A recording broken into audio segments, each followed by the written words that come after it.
कब से है आपके कराची में ही है सब कुछ या belong from somewhere else? Karachi में ही पैदा हुए थे और 3 क्लास के बाद मैंने स्कूल से गैप ले लिया था और मैंने मदरसे में एडमिशन ले लिया था, जहाँ मैंने ऑलमोस्ट कोई 5 साल पढ़ा है, कुरान हिफ्स किया है। और उसके बाद मैंने ओ लेवल्स किया कराची कैम्ब्रिज स्कूल से। कराची कैम्ब्रिज स्कूल के बाद मैंने ए लेवल्स प्राइवेट किया है। ये फाउंडेशन का जो काम है, मैं टाइम मिलता है इसको ज़रूर टाइम देता हूँ। इसके अलावा मैं ज़ैबिस्ट का स्टूडेंट हूँ और इंटरनेशनल रिलेशंस में मैं ग्रेजुएशन कर रहा हूँ, मेरा आखिरी सेमेस्टर होगा प्रोबेबली। और इसके अलावा मेरा एक स्पोर्ट्स का ऑनलाइन बिजनेस है।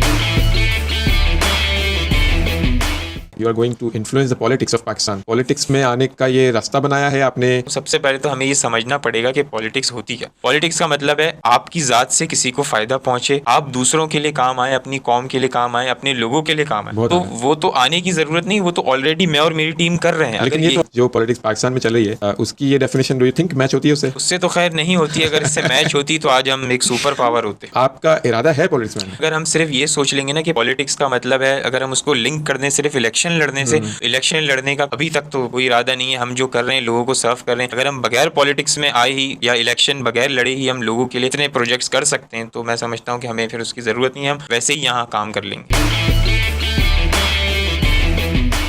तो आपने कोई लीगल एक्शन कंडक्ट करवाया, एफआईआर वगैरह या पुलिस कुछ? बिल्कुल, हमने थाने में रिक्वेस्ट दी थी लीगल एक्शन की, लेकिन फिर जब हमारी मीटिंग हुई तो हमने ये डिसाइड किया कि हम उन्हें माफ़ करते हैं। अच्छा। माफ़ करने की वजह यह है कि हमारे नबी सल्लल्लाहु अलैहि वसल्लम पे भी ताइफ पे हमला हुआ था, उनके जो शूज़ थे वो खून से भर गए थे। अल्लाह ने एक वही नाजिल की, अगर आप हुज़ूर सल्लल्लाहु अलैहि वसल्लम हुक्म करें तो इन पहाड़ों के बीच में इन लोगों को हम गर्क कर दें, लेकिन उन्होंने कहा मैं इनको माफ़ करता हूँ। लेटर उन सारे लोगों ने हुज़ूर सल्लल्लाहु अलैहि वसल्लम के हाथ पे बैत करके मुसलमान हो गए थे। तो ये चीज़ ज़हन में रखते हुए हमने उन तमाम लोगों को माफ़ किया, हम उनके लिए दुआ गो भी हैं।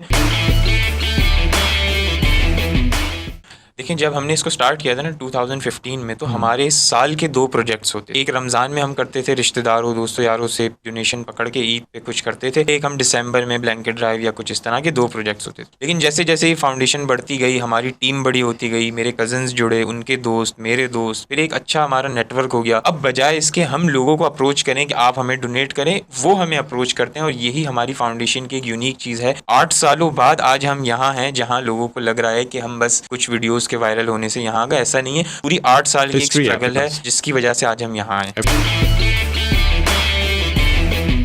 पहले से ही लोगों को इस तरह से प्लान करें कि आपके पास 800 बैग लेने के लिए कोई आपके पास 8000 लोग ना आ जाएं, फिर तो ये इनडिसिप्लिन एक्टिविटी होगी। सबसे पहले तो हमने ये कहीं भी कोट नहीं किया कि हमने जितने भी पाकिस्तान की आवाम है हम उसको एड पहुंचा रहे, नहीं। हमारी एक लिमिटेड कैपेसिटी है, हम एक छोटे सा ग्रुप ऑफ पीपल है, दोस्त यार मिलकर हम काम कर रहे हैं। और हमारी नीयत ये है कि हमने लोगों की हेल्प करनी है अल्लाह की रजा के लिए। अब आपने इसमें कहा कि ये स्मूथली होने चाहिए 800 लोग 8000 लोग। आप आइए कल हमारे स्टॉल पर और आप देखिए कि कितना मुनज़्ज़म तरीके से काम हो रहा है। हम इसकी कैपेसिटी 800 है, टारगेट हम कर रहे हैं, इसको हमने 1000 करना है। और इंशाल्लाह आने वाले दिनों में हम इसकी कैपेसिटी बढ़ाएंगे भी। 8000 का मैं दावा नहीं कर सकता, लेकिन 1000 1200 का ये वादा जरूर करता हूँ कि इसको हम बढ़ाएंगे।